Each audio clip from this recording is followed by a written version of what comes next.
Hi there, Kristen Cooper, your certified mortgage planning specialist here. And as we go into the new year, starting here in 2019, I wanted to do a quick video on two ways that you can protect yourself against identity theft. As we all are aware, last year there was a big data breach, and so we want to make sure that we're taking care of our credit ourselves and not relying on the credit bureaus to properly identify and be able to trigger when there is some type of illegal or fraudulent activity. So there are a couple ways that we can be proactive and making sure that we take care of that on our end. So there's two things that we can consider that we're going to talk about today.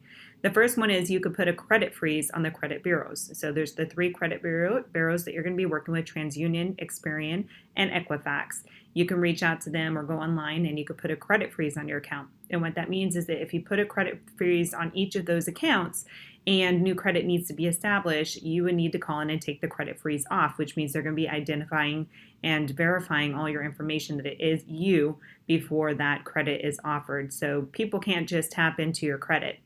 Just by having some of your information, they would have to go a little bit more extensive and you would have to call in and remove that credit freeze. It can be a little bit of a pain, but it definitely protects your credit. Now, the other way that you can move forward is if you put a fraud alert on your accounts. If you put a fraud alert on your account, then it's 90 days that nobody or whoever triggers your credit has to go through additional steps in verifying your identity. So it's an added way of having an additional step that someone has to look, the creditor, the person pulling your credit, at the person applying to make sure that it's you.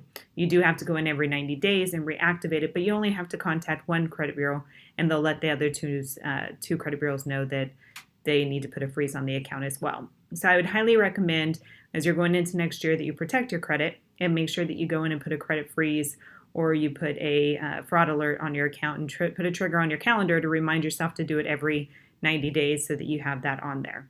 In the link below, you're going to have all the links to go in and do those two things with each credit bureau, depending on what it is that you're looking to do.